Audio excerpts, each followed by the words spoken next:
என் வாழ்க்கையை மாற்றின 5 விஷயங்கள்.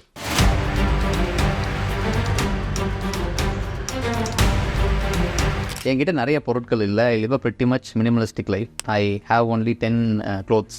ஸோ பேசிக்லி எங்கிட்ட நிறைய பொருட்கள் இல்லை. இருந்தாலும் சில பொருட்கள் என் லைஃப்பை மாற்றிருக்கு, சில ஆக்டிவிட்டிஸ் என் லைஃப்பை மாற்றிருக்கு. முதல் விஷயம் கம்யூட். ஓன் வெஹிக்கிள்க்கும் நம்ம லைஃப்பில் எவ்வளோ தூரம் வளர போகிறோன்றதுக்கும் டேரெக்டாக சம்மந்தம் இருக்குது. நம்ம ஒரு இடத்துலேருந்து இன்னொரு இடத்துக்கு இன்னொருத்தர் உதவி இல்லாமல் போக முடியும் அப்படின்னா, நம்ம ஒரு நிலையிலேருந்து இன்னொரு நிலைக்கு கூட இன்னொருத்தர் உதவி இல்லாமல் போக முடியும். அதனால தான் கவர்மெண்ட் ஸ்கூல்லலாம் சைக்கிள்லாம் ஃப்ரீயாக கொடுக்குறாங்க. சைக்கிள் ஃப்ரீயாக கொடுக்கறதுக்கும் லைஃப்பில் ஒருத்தர் வளர்கிறதுக்கும் டேரெக்டாக சம்மந்தம் இருக்குது. ஏன்னா ஒரு பொண்ணு யாரோட உதவி இல்லாமல் வீட்டிலேருந்து ஸ்கூலுக்கோ ஸ்கூல்லேருந்து ஆஃபீஸ்க்கோ இப்படி போக முடிஞ்சது அப்படின்னா அவங்க லைஃப்பில் வளர போகிறாங்கன்னு அர்த்தம். So own mobility is very important. நான் காலேஜ் முடிச்சதுக்கப்புறம் கொஞ்சம் கம்பெனிஸில் பிளேஸ் ஆயிருந்தேன். எங்கள் வீட்டில் வந்து அது கிஃப்ட் பண்ணுறேன்னு சொல்லிட்டு எனக்கு Yamaha FZ பைக் ஒன்று வாங்கி கொடுத்துருந்தாங்க. அதை ரொம்ப நாள் யூஸ் பண்ணிட்டு இருந்தேன். ஆனால் ஒரு பெரிய ஆக்சிடென்ட். தழும்புலாம் தெரியும்னு நினைக்கிறேன். வீடியோவில் தெரியுதான்னு தெரியல, பட் தழும்புலாம் இருக்குது. இந்த ஆக்சிடென்ட் நடந்து 10 வருஷம் கிட்ட ஆகுது. இருந்தாலும் தழும்பு இன்னும் பிரியாது. விச் மீன்ஸ் பெரிய ஆக்சிடென்ட். அது எனக்கு உயிர் பயம் காட்டிடுச்சு. சரி, இதுக்கப்புறம் பைக் வேண்டாம், நம்ம கார் பண்ணணும் அப்படின்னு சொல்லிட்டு அங்கேருந்து ஒரு வருஷத்துக்குள்ளே அடுத்த கார் வாங்கிட்டேன்.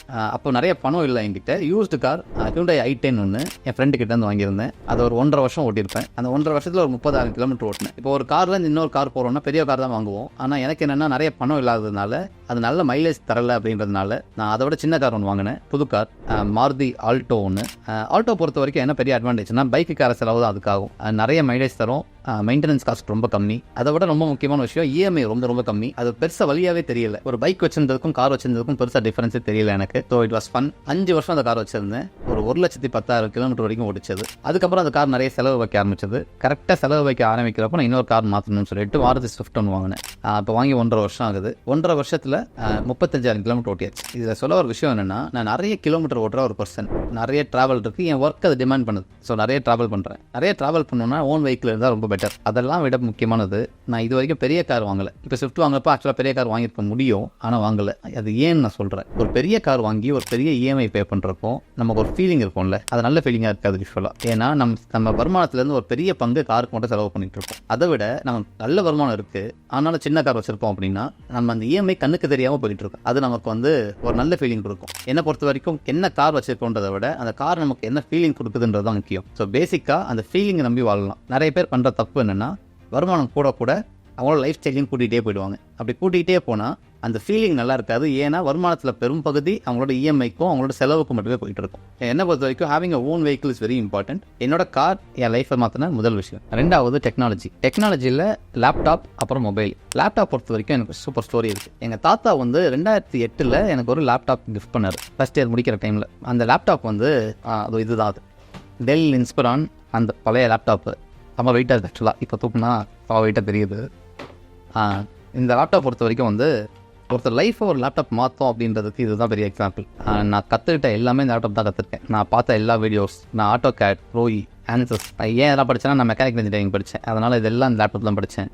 நிறைய கேம் விளையாடிருக்கேன். முக்கியமாக கவுண்டர் ஸ்ட்ரைக் ஃப்ரெண்ட்ஸோட காலேஜ் டைமில் ஒரு 400 படமாவது பார்த்துருப்பேன் இந்த லேப்டாப்பில். ஃப்ரீலான்சிங் ஸ்டார்ட் பண்ணது இந்த லேப்டாப்பில் தான். அது ஃப்ரீலான்சிங் பற்றி கற்றுக்கிட்டதும் இந்த லேப்டாப்பில் தான். நான் பிஸ்னஸ் ஸ்டார்ட் பண்ணப்போ இந்த லேப்டாப் தான் வச்சிருந்தேன். பிஸ்னஸை நல்லா ஸ்கேல் பண்ணப்போ இந்த லேப்டாப் தான் வச்சிருந்தேன். COVID-19 டைம்லேயே தான் வச்சிருந்தேன். COVID-19 முடியிறப்போ இந்த லேப்டாப் வந்து உயிரை விட்டுருச்சு. ஏன்னா 2008 2022 வரைக்கும் இந்த லேப்டாப் எங்கே இருந்தது. அதுக்கப்புறம் தான் நான் மேக்புக் வாங்கினேன். இந்த மேக்புக். ஸோ பேசிக்லி இந்த லேப்டாப் வந்து ஒரு 15 வருஷத்துக்கு மேலே நான் வச்சுருந்துருக்கேன். என்னை பொறுத்த வரைக்கும் வந்து திங்ஸை அடிக்கடி மாற்றுறதில்ல எனக்கு விருப்பம் இல்லை. ஒரு பொருள் வந்து அதோட மேக்ஸிமம் நமக்கு கொடுக்குதா அப்படின்றத நான் பார்ப்பேன். அந்த லேப்டாப் எனக்கு வேல்யூ கொடுத்துட்டே இருந்தது. ஸோ அதை வச்சுட்டே இருந்தேன். ஸோ அது வந்து எனக்கு ஒரு லைஃப் சேஞ்சிங் பர்ச்சேஸ். இப்போ மேக்புக் ஆப்வியஸ்லி. அடுத்தது ஃபோன். நான் நிறைய phone மாற்றிருக்கேன். when I started my college Nokia 1110 வச்சுருந்தேன். பட் அதுக்கப்புறம் நான் வாங்கின ஃபோன்ஸ் எல்லாம் இன்னும் நான் கையில் வச்சுருக்கேன். ஆனால் அதெல்லாம் ஓடாது, எல்லாம் ரிப்பேர் ஆகிடுச்சு. அதில் முக்கியமான ஃபோன் வந்து இந்த BlackBerry Curve. இதை நான் வச்சுருந்தேன். இது செம்ம ஃபோனு, ஆனால் இப்போ ஒர்க் ஆகலை. பட் செம்ம ஃபோனு. இது ஒர்க் ஆகாமல் போயிடுச்சுன்னு சொல்லிட்டு தான் Moto E வாங்கினேன். அப்புறம் Moto G வாங்கினேன். இது எதுவுமே இப்போ ஒர்க் ஆகுது. இது எல்லாமே வந்து இட்ஸ் டன் அண்ட் டஸ்டட். அதுக்கப்புறம் ஒரு பிக்சல் வச்சுருந்தேன் ரொம்ப நாளைக்கு. I have this phone for over 2.5 இயர்ஸ்னு நினைக்கிறேன். ஆனால் இந்த ஸ்க்ரீனை பார்த்தா தெரியும், கீழே போட்டு உடச்சிட்டேன். அதுக்கு மேலே எதுவும் பண்ண முடியாதுன்னு சொல்லிட்டாங்க. இதை காப்பாற்றவும் ட்ரை பண்ணேன், பட் முடியலை. அதுக்கப்புறம் ஒரு SE ஒன்று வாங்கினேன், iPhone SE, COVID-19 டைமில். ஏன்னா அப்போ தான் அந்த SE கொண்டு வந்தாங்க, ப்ராடக்ட் ரெட்டுன்னு சொல்லிட்டு. அது வாங்கியிருந்தேன். அதுவும் வந்து இப்போ ரீசெண்ட் டைம்ஸில் வந்து கைவிட ஆரம்பிச்சிச்சு. அதுக்கப்புறம் ஐ பாட் iPhone 15. இந்த iPhone 15 எனக்கு தெரிஞ்சு இது முடிய வரைக்கும் வச்சிருப்பேன். ஸோ என்னை பொறுத்த வரைக்கும் வந்து டெக்னாலஜி வளருதுன்றதுக்காக நம்மளும் மாற்றணும்னு எந்த அவசியமும் இல்லை. ஆனால் தேவை இருந்ததுன்னா நல்ல ஃபோன் வாங்கிக்கலாம், நல்ல லேப்டாப் வாங்கிக்கலாம் அப்படின்றத நான் ரொம்ப பிலீவ் பண்ணுறேன். ஏன்னா ஒரு டெக்னாலஜி ஒருத்தரோட லைஃபே மாற்ற முடியும் அவர் சரியாக யூஸ் பண்ணாருன்னா. நான் டெக்னாலஜி பேஸ்டு பிஸ்னஸ். ஸோ என்னோட வேலை எல்லாமே டெக்னாலஜியில் தான். So this is where I live. So எனக்கு நல்ல டெக் இருக்கிறது ரொம்ப இம்பார்ட்டன்ட். இது வந்து எனக்கு ரொம்ப நல்ல பர்ச்சேஸ். அடுத்தது என்னோட போர்ட்டபிள் ஆஃபீஸ். போர்ட்டபிள் ஆஃபீஸ்ன்னு சொல்கிறது என் பேக்கு. இதுதான் என் பேக். இந்த பேக்கை தூக்கி நான் எங்கே வேணால் போயிடலாம். சிம்பிள். என் பேக்கில் என்னெல்லாம் இருக்கும் நான் சொல்கிறேன். என் லேப்டாப் இருக்கும், என் ஃபோன் இருக்கும், 2 சார்ஜரும் இருக்கும், என் வாலெட் இருக்கும், என் ஹெட்ஃபோன்ஸ் இருக்கும். அவ்வளோதான். போகிற வழியிலும் இது எதுவாக இருந்தாலும் வாங்கிக்கலாம். நான் சொன்ன மாதிரி வந்து எங்கிட்ட நிறைய பொருட்கள் இல்லை. ஸோ இன்கேஸ் நான் ட்ராவல் பண்ணுறேன் அப்படின்னா this is what my travel kit would look like. இது தவிர க்ளோத்ஸ் ஒரு 4 க்ளோத்ஸ் எடுத்துகிட்டு போவேன். பட் நான் ஏன் பேக் ரொம்ப இம்பார்ட்டண்ட்டாக சொல்கிறேன் அப்படின்னா எனக்கு வந்து ஒரு தடவை பேக் வாங்கிட்டா திருப்பி வாங்கக்கூடாதுன்னு ஒரு மைண்ட் செட். ஸோ ஒரு தடவை பேக் வாங்கிட்டு அடுத்த 10 வருஷமாக அந்த பேக் வச்சுருப்பேன். யூஸ்வலாக லெதர் தான் வாங்குவேன். இப்போ உங்களுக்கு காட்டின பேக் வந்து leather bag. It is pretty expensive. ஆனால் அது எந்த பிராண்டும் இல்லை. நான் என்ன பண்ணுவேன்னா இது பிராண்டுக்காக செலவு பண்ணுமா அப்படின்றது வந்து அதுவும் எனக்கு வந்து பிடிக்காது. ஸோ நான் என்ன பண்ணுவேன்னா எங்கே மேனுஃபேக்சர் பண்ணுறாங்களோ அங்கேயே போய் வாங்கிடுவேன். ஸோ நம்ம ஊர்லேருந்து மேனுஃபேக்சர் பண்ணி வெளிநாட்டுக்கு போய் பிராண்டை ஒட்டி திருப்பி அனுப்புவாங்க. கப்பல் ஏற முன்னாடியே பிடிச்சிருவேன். ஸோ இங்கே மேனுஃபேக்சர் பண்ண உடனே நான் போய் ஐ பை மை ஸ்டஃப். ஸோ எனக்கு விலை கம்மியாகவும் கிடைக்கும். பிராண்டெல்லாம் முக்கியமாக என்ன, அந்த பொருளோட குவாலிட்டி தான் முக்கியம். அதனால் குவாலிட்டியாக தான் வாங்கிடுவேன். அப்புறம் க்ளோத்ஸ். எங்கிட்ட ஒரு 4 ஜீன் இருக்குது, ஒரு 10 black hoodie, sweatshirts, T shirts இருக்குது. அவ்வளோதான். ஸோ பேசிக்காக எங்கிட்ட நிறைய க்ளோத்ஸ் இல்லை. மற்ற கலரில் இருக்குன்னா ஒரு 4-5 ட்ரெஸ் வச்சுருப்பேன். இப்போ போட்டுக்கிறது இன்னொரு கலர். ஸோ பேசிக்காக இவ்வளோ தான் எங்கிட்ட இருக்குது. I don't have lot clothes. அது ஏன்னு நான் சொல்கிறேன். ஒன்று, எனக்கு பிளாக் ரொம்ப பிடிக்கும். 2, நிறைய டெசிஷன் ஃபெட்டிக் அதில் இல்லை. நான் அதை மட்டும் எடுத்து போட்டு போயிட்டே இருக்கலாம். நிறைய சாய்ஸஸ் இருந்தால் தானே பிரச்சனை. நிறைய சாய்ஸஸ் நமக்கே நம்ம கொடுத்துக்கலாம்னா பிரச்சனையே இல்லையே. 3வது, நான் முதல்ல பிளாக் கொஞ்சம் போட ஆரம்பித்தேன். பட் நான் அதையே பர்மனெண்ட் ஆகணும்னு நினைக்கல. ஆனால் எல்லாரும் கேட்க ஆரம்பிச்சிட்டாங்க ஏன் பிளாக் போடவே போடுறீங்கன்னு சொல்லிட்டு. எல்லாம் கேட்குறது எனக்கு பிடிச்சிருந்தது. அதனால பிளாக் பர்மனெண்ட் ஆகிட்டேன். ஸோ பிளாக் எனக்கு ரொம்ப பிடிக்கும். ஸோ என்னை பொறுத்த வரைக்கும் வந்து டெசிஷன் ஃபெட்டிக் இல்லாமல் இருந்தாங்கன்னா முக்கியமான டெசிஷன் வந்து கொஞ்சம் ஈஸியாக எடுக்கலாம். சின்ன சின்ன டெசிஷனில் நிறைய எனர்ஜி ஸ்பெண்ட் பண்ணிட்டா முக்கியமான டெசிஷனுக்கு ஸ்பெண்ட் பண்ணுறதுக்கு எனர்ஜி நிறைய இருக்காது. இது எனக்கு மட்டும் இல்லை, நிறைய பேர் சொல்லிட்டாங்க. பட் ஸ்டில் இது நான் ட்ரை பண்ணிவிட்டு நான் சொல்கிறேன், அது உண்மை தான். 4வது, பீப்புள். நான் ஏன் பீப்புள் இதில் சேர்க்குறேன் அப்படின்னா some people bring you good experiences, some bad experiences. இந்த குட் எக்ஸ்பீரியன்ஸ் கொண்டு வர பீப்புளோட நம்ம பழகணும் அப்படின்றது நிறைய பேர் சொல்லியிருப்பாங்க. ஆனால் பேட் எக்ஸ்பீரியன்ஸ் பீப்புளை கட் பண்ணணும்னு நிறைய பேர் சொல்லியிருக்க மாட்டாங்க. என்னை பொறுத்த வரைக்கும் சில கைகளை பிடிக்கணும்னா சில கைகளை விட்டு தான் ஆகணும். ஏன்னா நமக்கு அத்தனை கைகள் இல்லை. So no who you want to associate with and associate particularly with those people. நான் எப்படி பண்ணுறதை நான் சொல்கிறேன். நான் ஒரு குரூப் ஆஃப் பீப்புளோட அசோசியேட் பண்ணுறேன் அப்படின்னா அந்த குரூப்லேயே முட்டாளாக நான் தான் இருக்கேன். ஸோ பேசிக்லி நான் என்னை விட பெட்டர் பீப்புள் கூட பழகணும்னு நினைப்பேன். விச் மீன்ஸ் அவங்க எப்படி இருக்காங்களோ அது மாதிரியே இவென்ச்சுவலாக நான் ஆகிடலாம். அவங்க நான் ஆரம்பத்தில் முட்டாள்னு கூப்பிட்டா கூட பரவாயில்ல, போக போக நான் அறிவாளி ஆகிடுவேன். ஏன்னா நான் அறிவாளிங்க கூட இருக்கேன். So basically choosing the right association is very important. அதே மாதிரி cutting off a group of people who does not give you good habits and good peace of mind is also important. இந்த கட்டிங் ஆஃப் பீப்புள்னு சொல்கிறப்போ எனக்கு ஒரு விஷயம் ஞாபகம் வருது.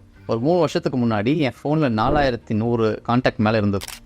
ஐ started deleting people from my life இன்டென்ஷனலாக.